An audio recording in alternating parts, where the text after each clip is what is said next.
We got the hook, Sam. I spent a lot of time on that. I'm glad you appreciate it. I didn't. I spent like 10 minutes on it. A whole 10 minutes? I'm touched. Well, welcome, everyone. We are excited. We have a great show for you today. We're produced by Midtown Cinema. We are two friends who also happen to love movies. And I'm Stuart, Landon. And I'm Sammi, Leigh, Melville. And this is Scotch and Cinema. I think we did the end together. I don't know. It doesn't matter. Oh my gosh.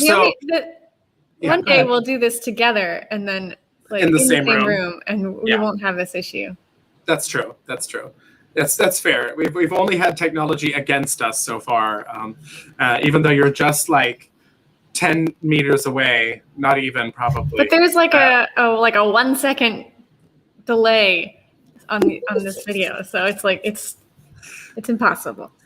Yeah, it is absolutely impossible. Yeah, it would not work out well. At any rate, Sam, thank you so much for being here. I don't know what I was going to say. Oh, I was going to say thank you so much to Open Stage for allowing us the use of their space. We're producing the show at Open Stage in downtown Harrisburg for Midtown Cinema, Harrisburg's art house theater dedicated to bringing independent film, foreign film to our community. And we're here to talk a little bit about a few of those films today, and I'm really excited about that. But on our way, so half the show is cinema, the other half is Scotch.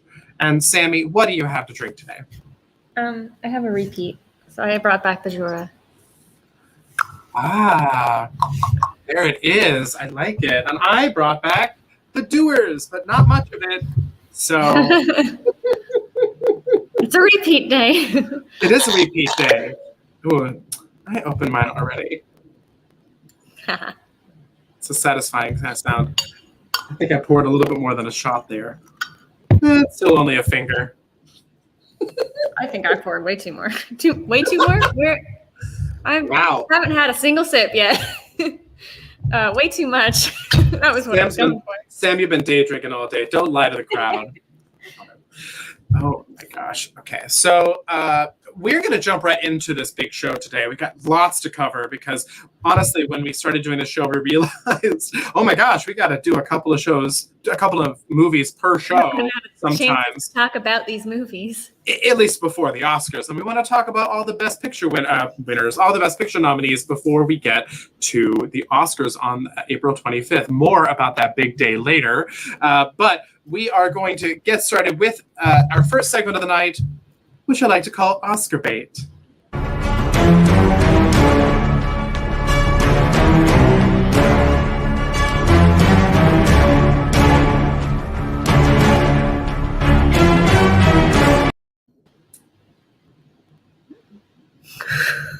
I don't know. I think it's good.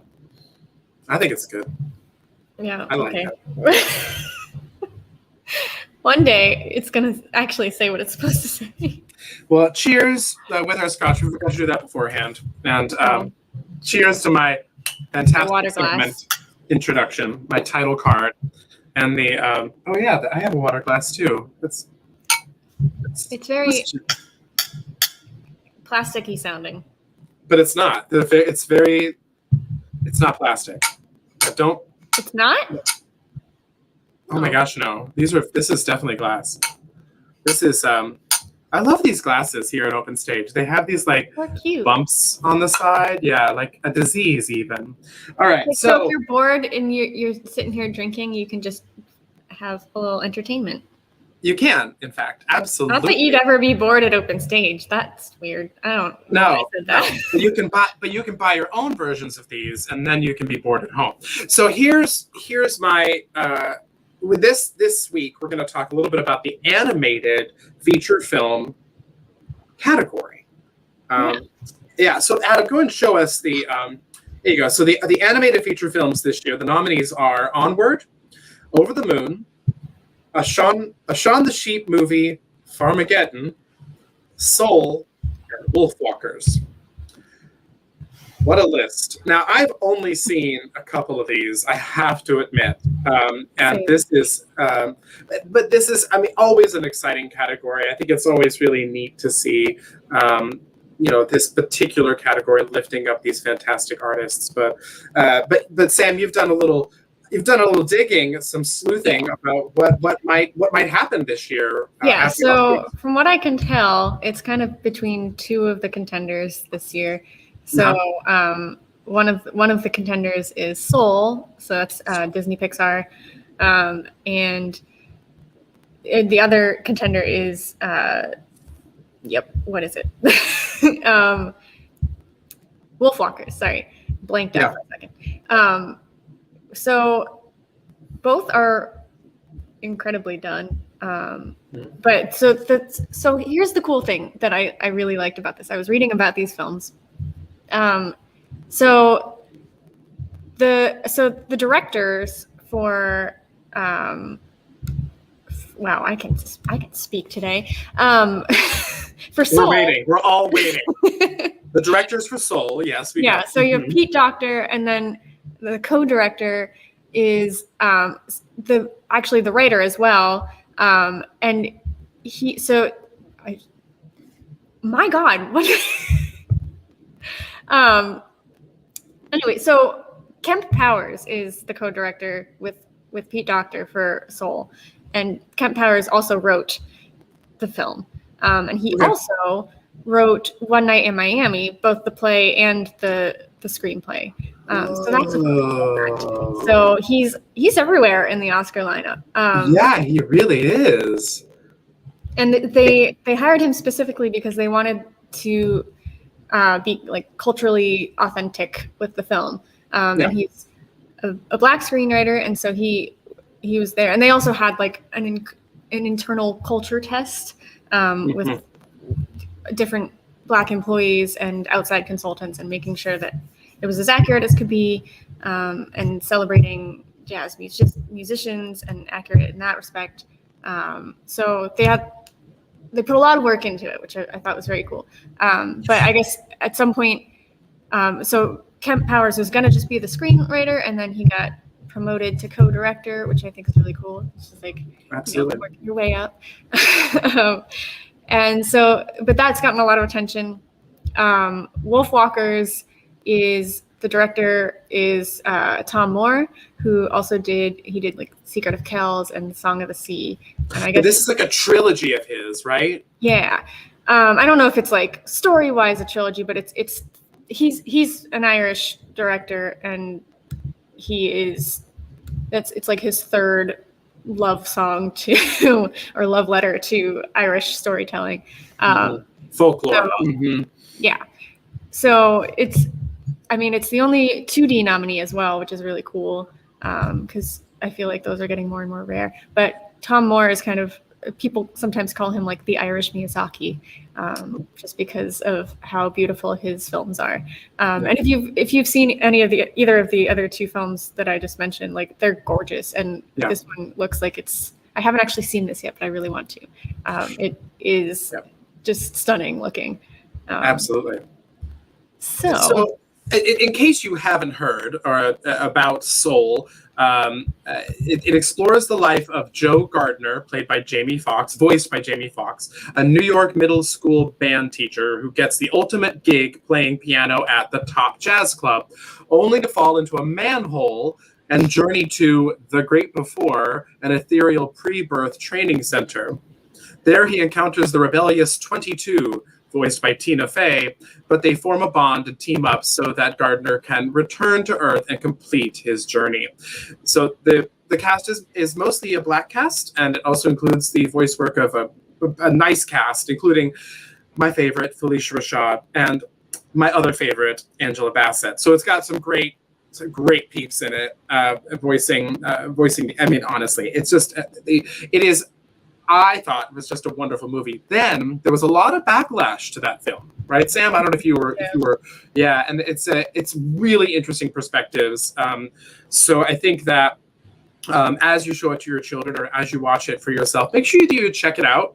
Check out some of the pushback that the film got. And I think it's a really important conversation, probably a much deeper conversation than what we have time for today.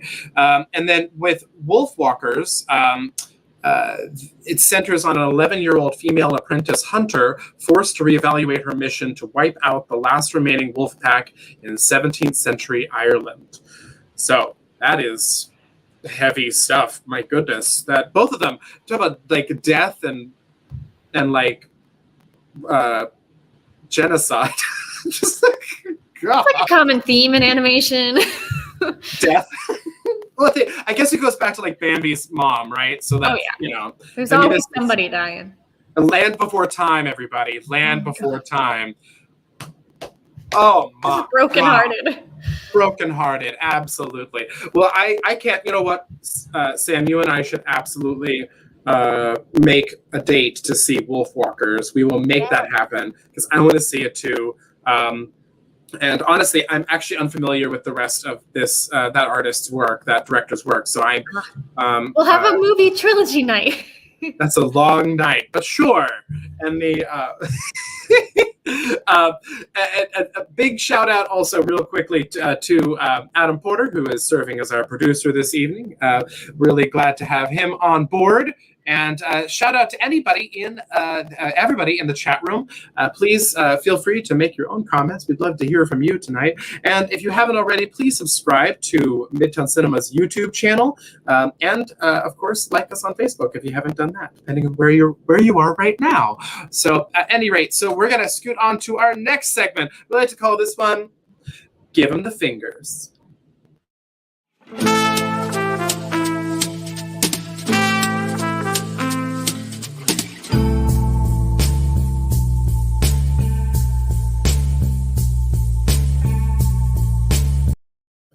Sam, why don't you tell the folks what in the hell Give 'em the Fingers means? Okay, so for those of you who have never heard this phrase, it's a common thing in Scotch culture to measure how much Scotch you're getting by how many fingers. So if you hold up the glass, like you put your finger, like how much liquid is in there. Sure. So, like right now, I have about one finger of this Scotch in my glass. Mm-hmm. Yeah. So that kind Sam has about 3 fingers in her glass because she's gonna get plastered. No, as we chat about movies. Yeah. So that's like in Scotch culture, and so what we do for rating these films is if this film was a Scotch, how much of it would you want? Not how much Scotch you need to get through the movie. That is the opposite of what we're doing. Right. Just how much you would like to drink of it. Mm. So very metaphorically. Indeed. Yeah. So that's kind of our rating system for all those uninformed people. And Sam, what film are we going to talk about first today? So the first film that we're going to talk about is Judas and the Black Messiah. Mm-hmm. Absolutely. I'm so excited. Oh, what a fascinating film, and lots to unpack here. But let's go ahead and we're going to go ahead and really just play a short bit of the trailer, just a amuse-bouche of cinema for you. Mm-hmm. Go ahead. Got a new system, so Adam's working out the kinks on the back end. So, oh, there we go. See? Woo!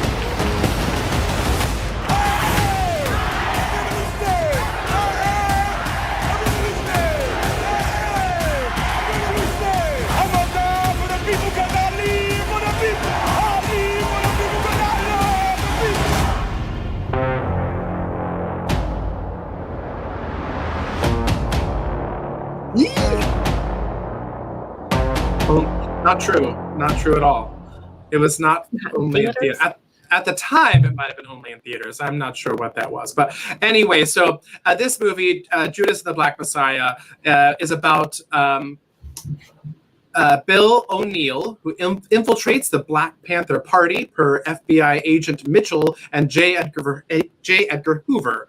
As party chairman, Fred Hampton ascends in his leadership, falling for a fellow revolutionary on the way. A battle wages for O'Neill's soul.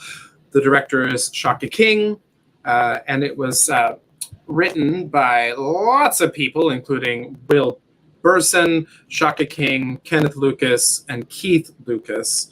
That's the story, and then the screenplay is by Will Burson and Shaka King. Of course, as you saw, it stars Daniel Kaluuya and Lakeith Stanfield, as well as a slew of other fantastic people, with a fascinating turn by Martin Sheen as J. Edgar Hoover. So, Sammi, lots to talk about in this film. What did you think about this one? I liked it. And that's it. I liked it. And I liked it. We're done. We're done. No, so there's there's a lot to unpack in this movie, and I feel like just in terms of the way, like, of how compelling it is, like, I think that Daniel Kaluuya, like, blows it out of the water.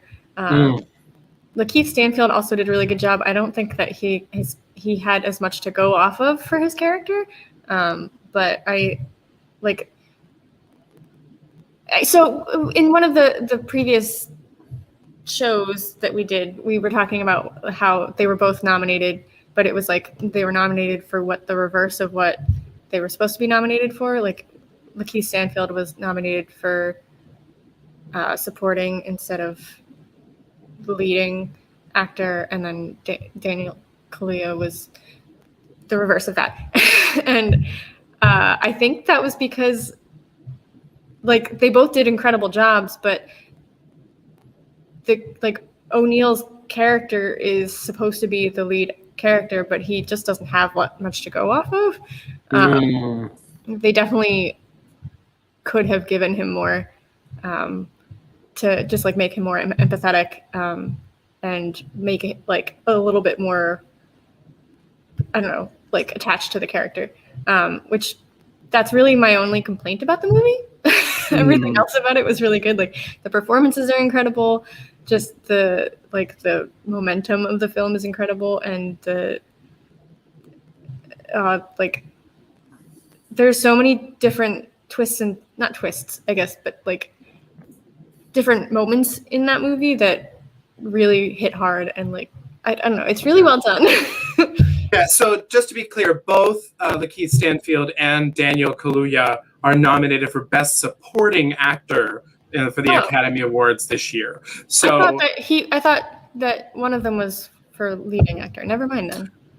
No, I don't think so. But the as you were talking, I was like, I'm pretty sure that we might have. Yeah, neither one is nominated. So for the Golden Globes, there was I think the Golden Globes had. Oh, maybe that's what it was. Daniel Kaluuya was I can't remember what he won. Hold on a sec. He won, but let me just now I'm just blanking. But I'm pretty sure Best Actor for 2021 Golden Globes was not him. He was Best Supporting Actor. Yep. So it was.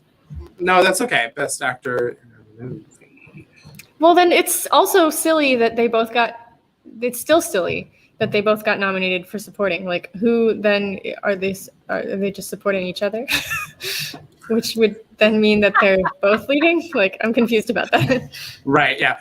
Because So that's what's so strange. Because, like, whose story is it? If they're both supporting, then whose story is it? Right. So I think for me, that's definitely what I was maybe a little confused by when it came to the nominations of those two folks. And I think they're both wonderful, so I hope they both win. And there was some conversation, I think it was last week when we were talking about supporting actor, week before last, when we were talking about supporting actor, where it was talking about how they might split the vote because they're both nominated.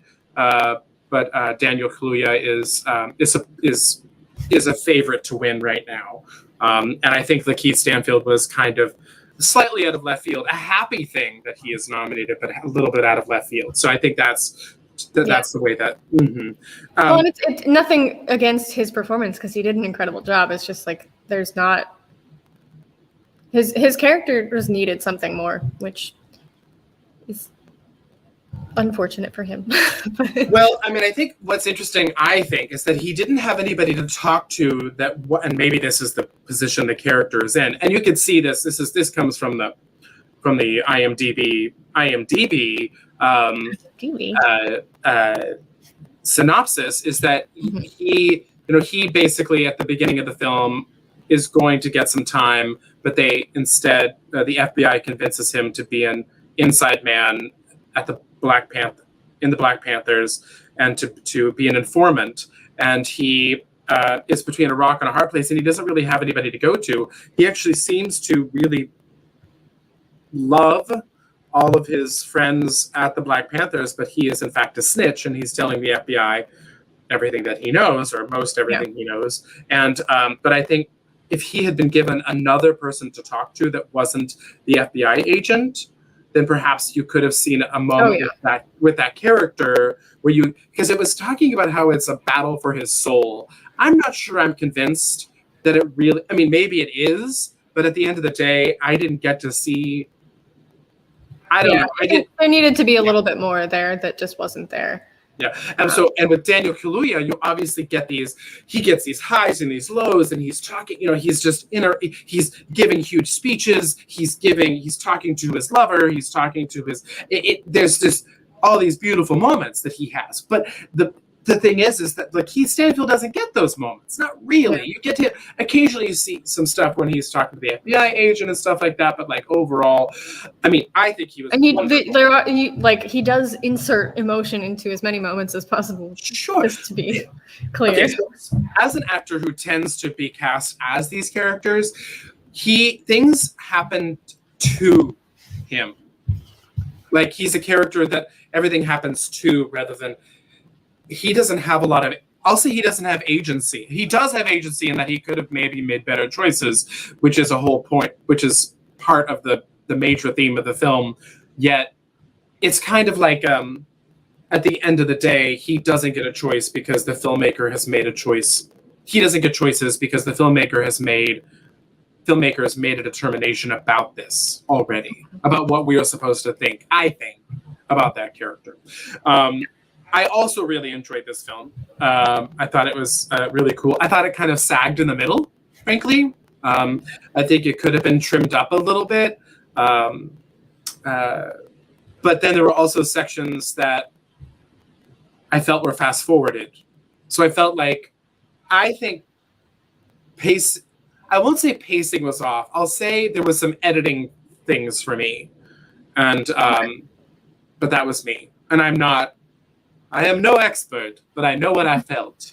And but I think it was a beautiful film. I think there's some really lovely moments. I also really enjoyed learning more about something of this history that perhaps didn't know much about before.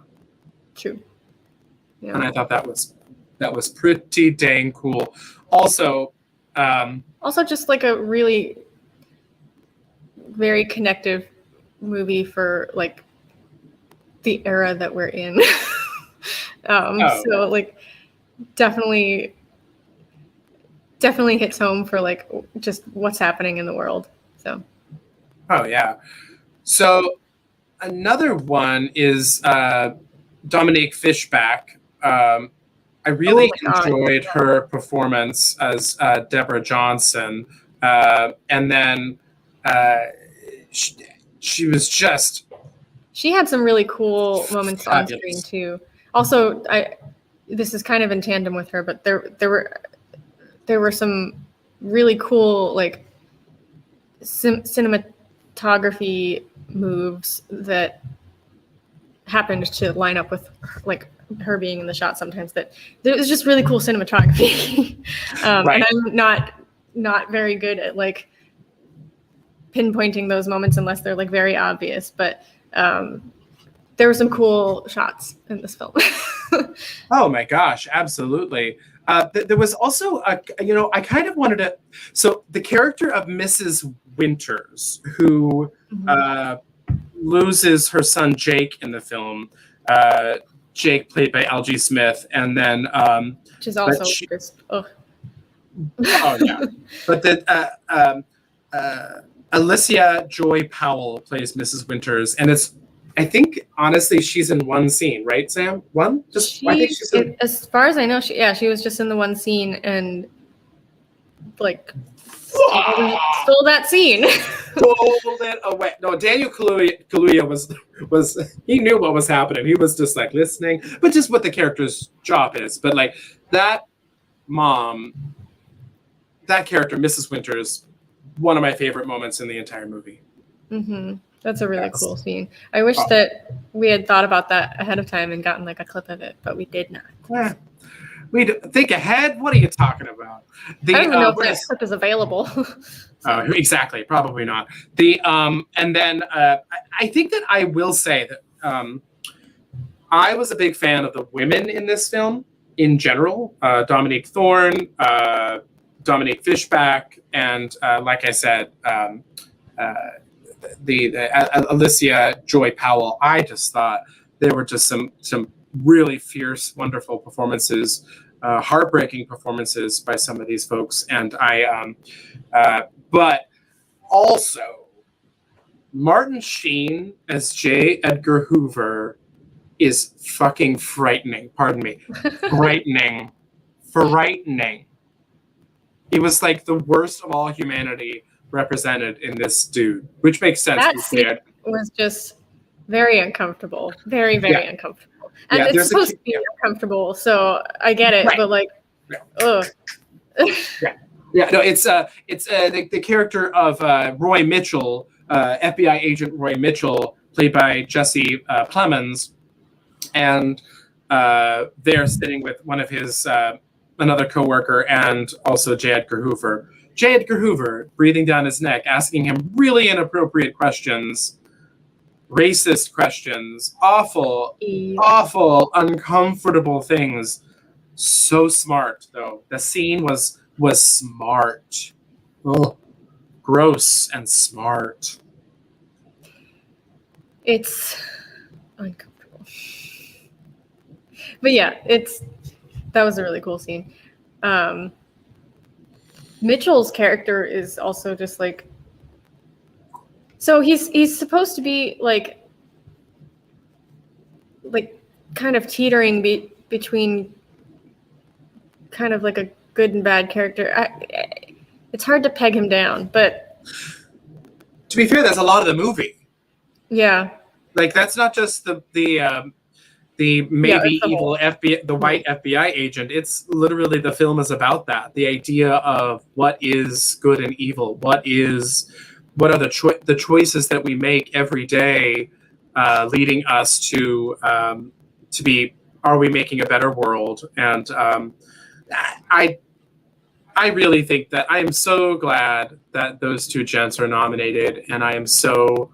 I just think this film is really awesome. I just really think everybody needs to watch this film. You should, yes. It's definitely, it'll get your brain kicked into gear. You'll think a lot afterwards. Yeah.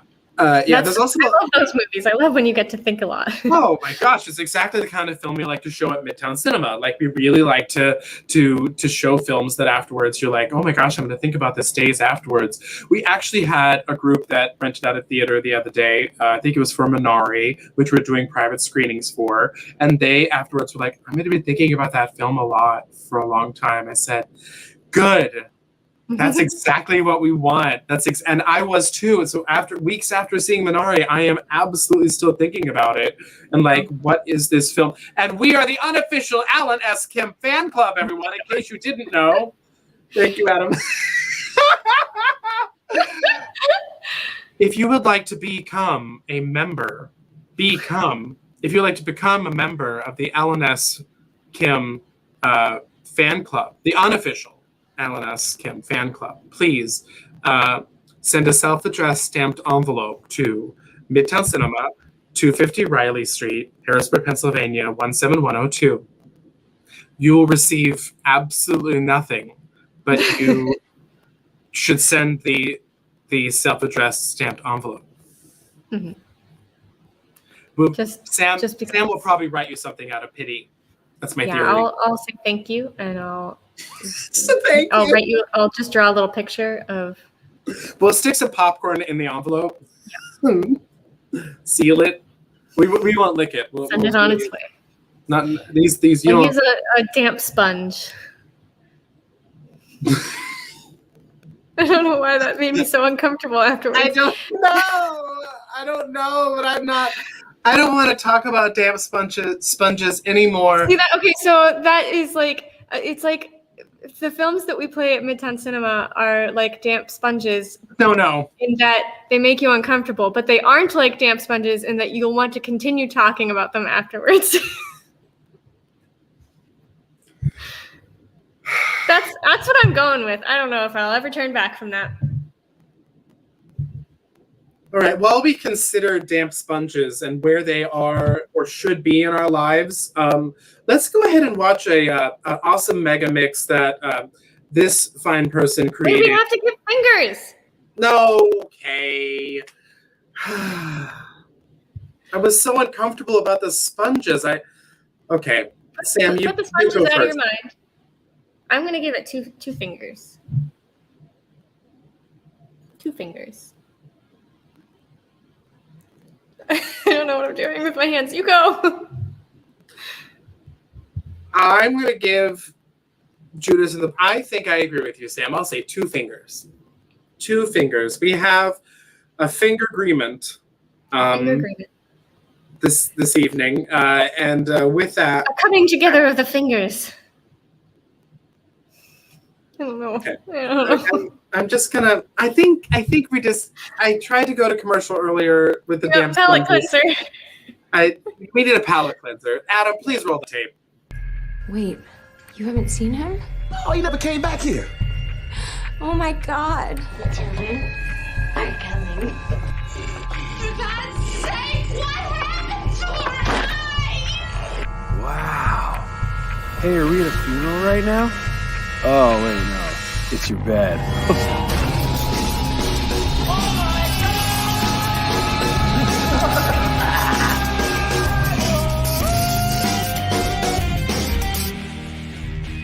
So, come up to the lab and see what's on the slab. I see you shiver with anticipation. But maybe the ray of power of Christ is really to blame. I'll remove the cause. But not the symptom.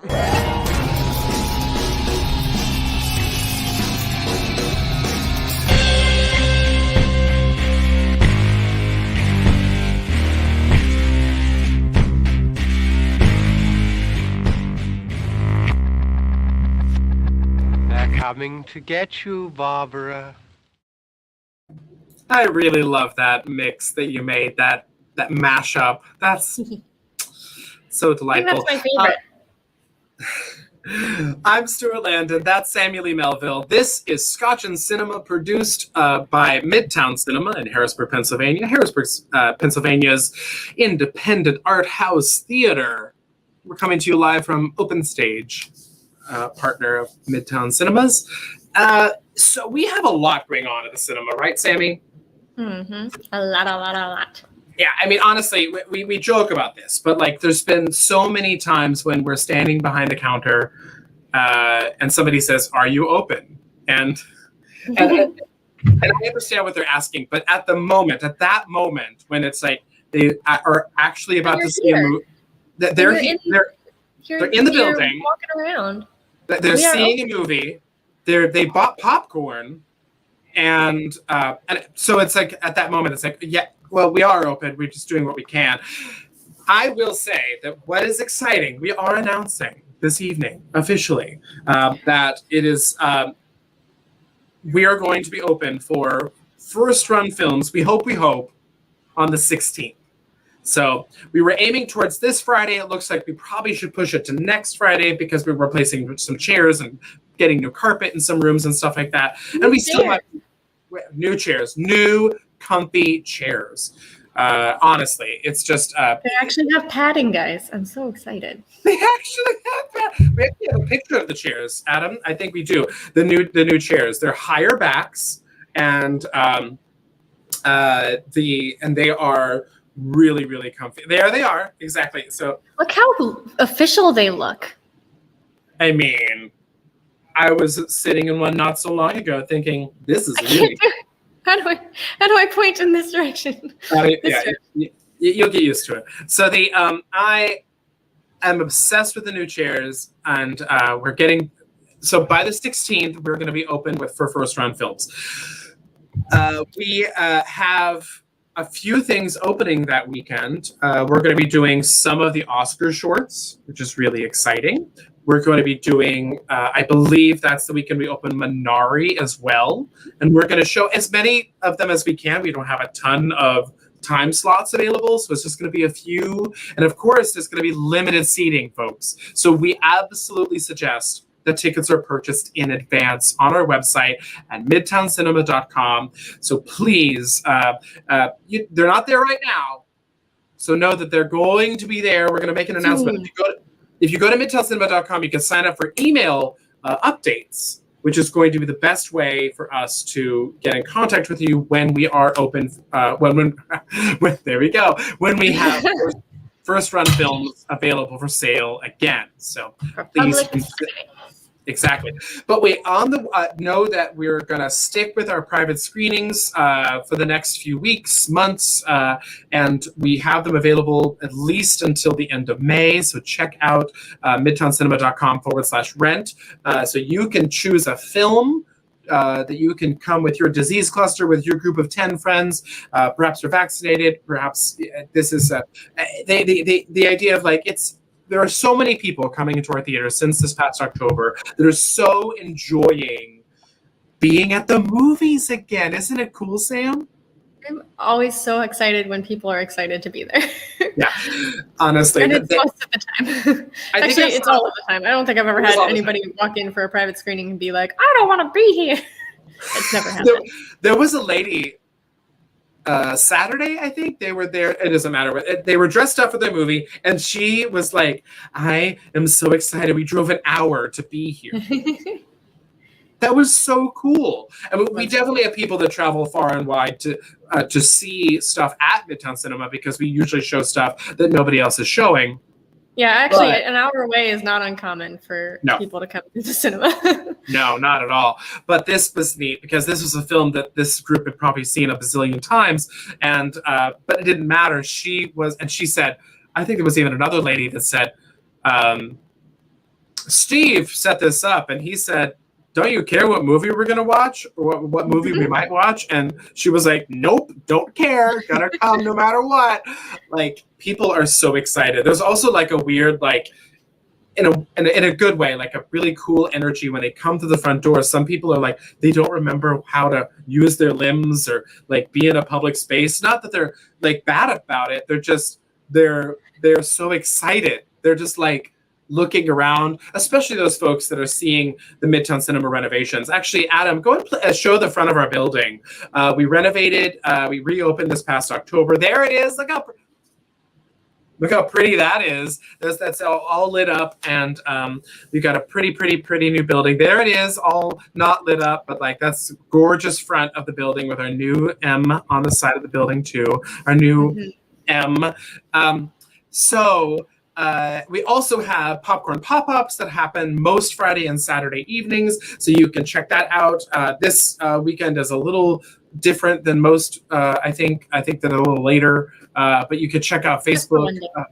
Check out Facebook for what times those are on Friday and Saturdays. You can pick up popcorn for a movie night at your house. And then we also have some fantastic merchandise for sale. We have some lots of stuff for sale. We'll talk about a bigger announcement later on in the show.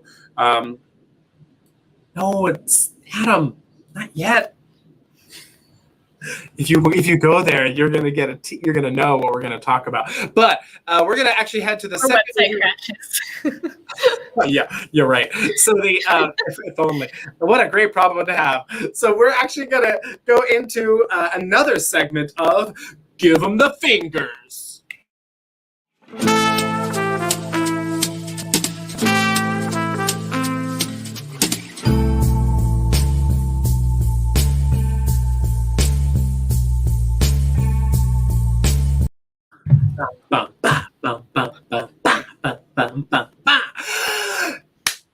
In this segment, we like to give a rating to a film using like we mentioned earlier in the show, the rating system of how much scotch you want or how much water you want. And that You switched to water. But I honestly, I didn't have a lot. There was not a lot. Oh, right. There's a drip. There's a dribble. Just drink it straight from the bottle. Dewar's Dribble is definitely a great name for a character on Star Trek. Dewar's Dribble. Mm-hmm. You know what? That would be pretty great. That's saying. Anyway, so we're going to give a rating to this film, this other film that we watched this week. And that film is a little film called Promising Young Woman. We have a tiny bit of a trailer to show you from this film. So hopefully YouTube doesn't shut us down on this one, or Facebook doesn't shut us down. But a little teaser of the trailer here. So Adam, whenever you're ready. If I hear that one more time, I have to give him the benefit of the doubt. I was hoping you'd feel differently by now. It's every guy's worst nightmare getting accused like that. Can you guess what every woman's worst nightmare is? I wanted to be a doctor my whole life. Lately, I've been feeling like I might want to get back into it.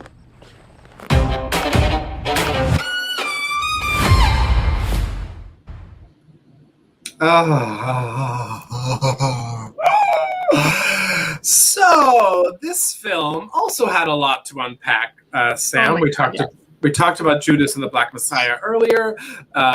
Obviously, that was more of a historical exploration, and this one, although I believe it is completely fictional, is absolutely fascinating. Don't you think, Sam? There's, I love this movie. There's a lot that you'll just think a lot after this movie too, which I know it sounds like I'm just repeating myself, but lots of thinking. Man. No pun intended. Man. Man. Yeah. Wow. I mean, holy moly. Okay, so this movie started in a different place than it went for me. Like, I knew very little about this film going into it, and I am actually really glad that I didn't know a lot. So if you're that type of a person where you would rather not know anything, then you should watch this after you watch the film. Because, but if you, I mean, stop but right this, now. Stop right now. Or watch. I mean, we won't be terrible. Here. The thing is that this film, Carey Mulligan knocks it out of the frickin' park. Oh my God. And is surrounded by an amazing all-star cast. Like, so many people in the film, so many wonderful people. Anybody from Bo Burnham, who I think does a fantastic job, Laverne Cox, who is fantastic as Carey Mulligan plays Cassandra, Cassie, and Cassie's boss Gail is played by Laverne, who is divine in everything that she does. And speaking of divine, Jennifer Coolidge plays Susan, Cassie's mom. Jennifer Coolidge, everybody. I will admit, when I saw her in that role, it took me a second to recognize her, and then I was like, oh my God. Yeah. So all the Christopher Guest movies, obviously, Legally Blonde. I mean, she is a goddess, at least a gay goddess, and but like seriously, just a divine human. And if you haven't seen Best in Show, she has some of the most quotable quotes in Best in Show. That's another Christopher Guest movie, and she's brilliant. She's a brilliant improviser and a brilliant actor, and I think you could see hints of that in this. As also a really interesting, like, who was it? I'm looking at the cast list, and she has such a small role that she was way down on the list. Molly Shannon. Oh, Molly Shannon has this like blip role. Yeah, very short role, but also I just love Molly Shannon. Anything she does, I will watch. Yeah. Oh, absolutely. And there's so many people in the film that are so good. And it's funny that, like, how many comedic actors are in this film.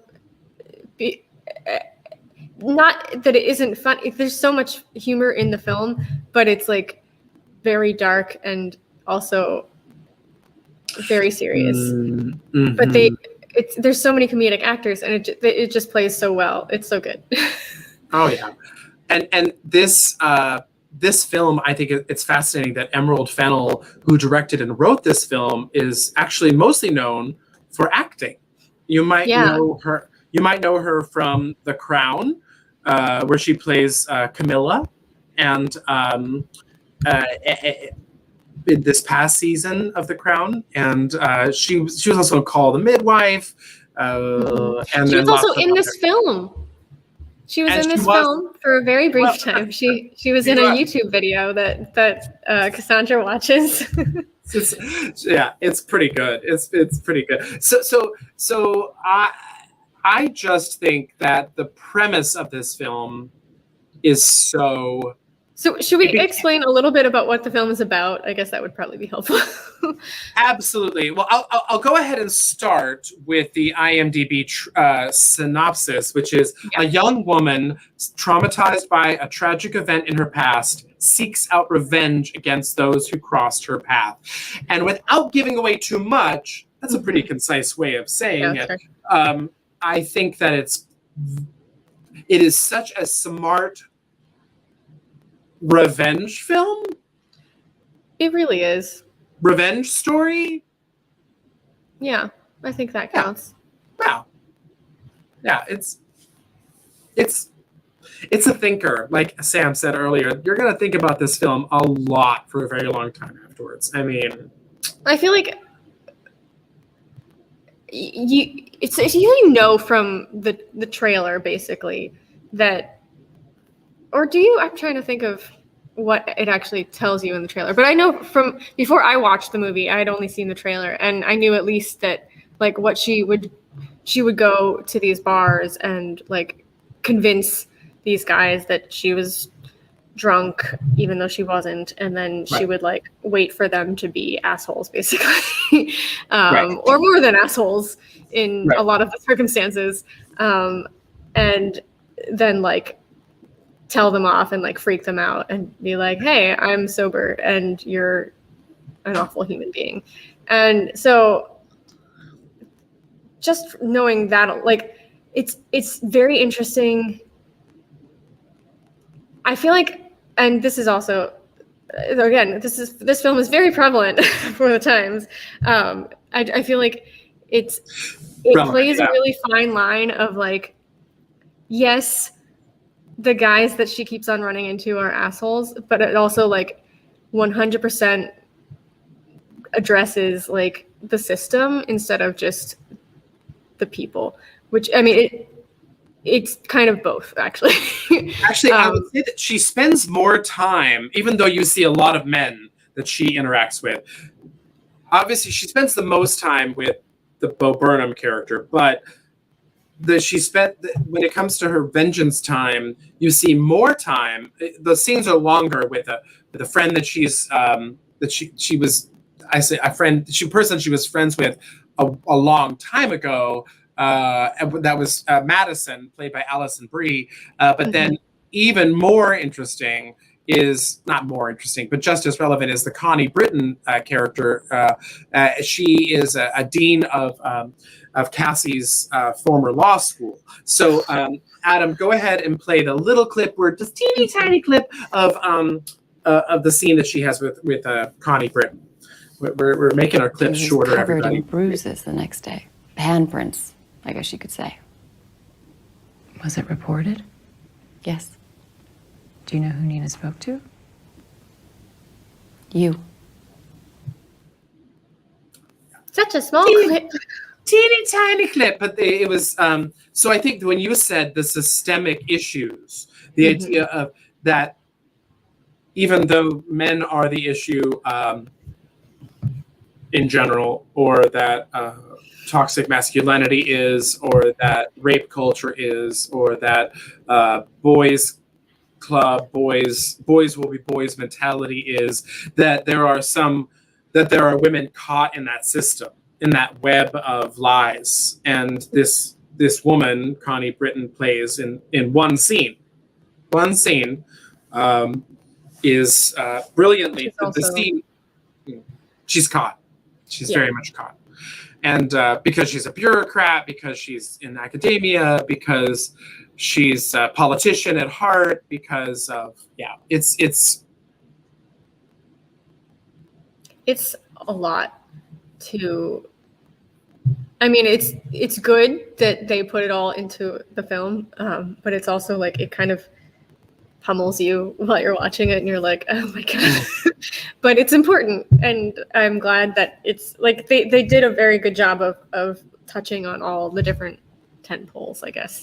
It's really, it's also interesting because it starts in a place that's more, I'll even say it's more like Birds of Prey. It feels very Harley Quinn at the beginning in a way, and almost playful, and then it goes to a more romantic comedy place for a little while. It was very weird. It was very confusing tonally.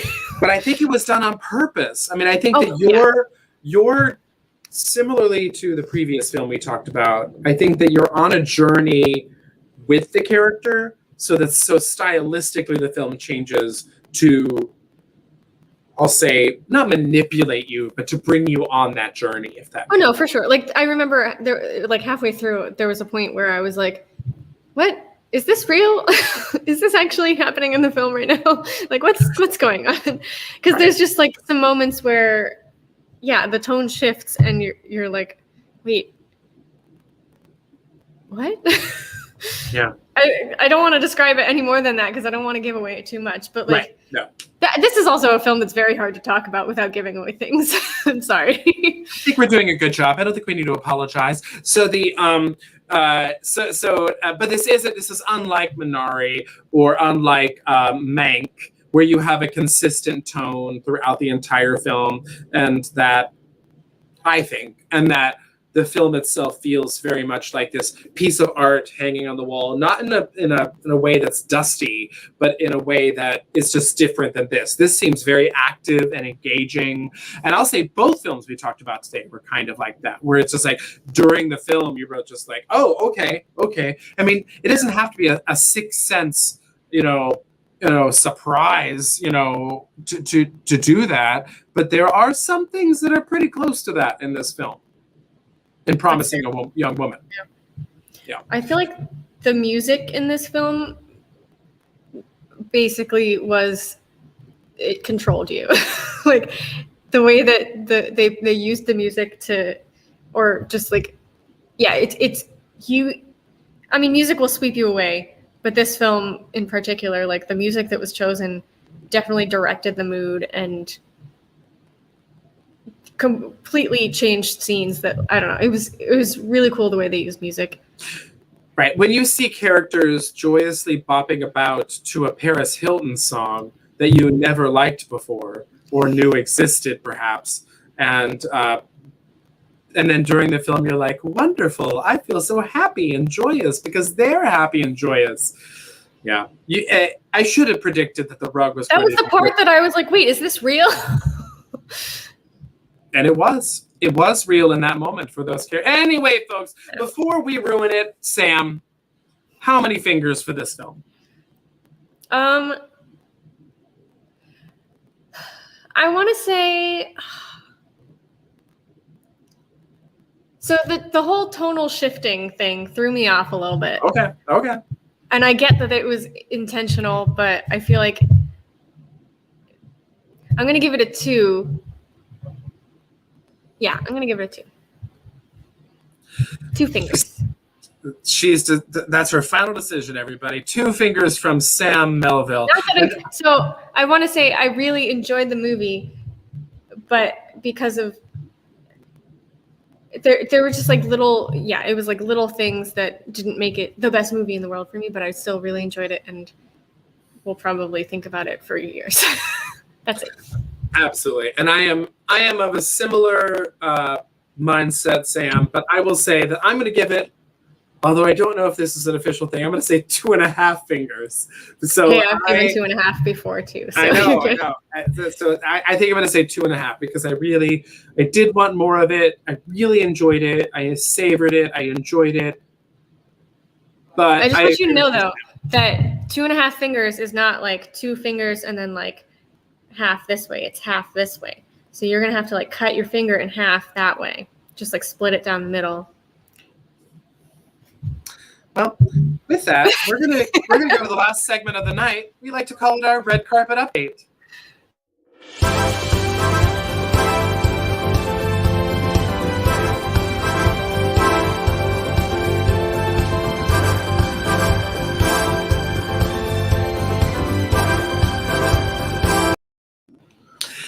Just real quick, I did notice that Kathleen Snyder had a question for us. Oops. There it is. Will we be able to stream the Oscar shorts at home? She asked. And the answer, Kathleen, is yes. You already can stream them at home. So if you are not a person that wants to come out to the movies quite yet, know that you absolutely can stream them from your home. And you can get them in a bundle at a reduced rate. So know that you can watch all 3 packages, the documentaries, the animated shorts, and the live action shorts at midtowncinema.com. And you can click the watch at home button. Oh, there you go. Or you could go to that URL that Adam just put up there.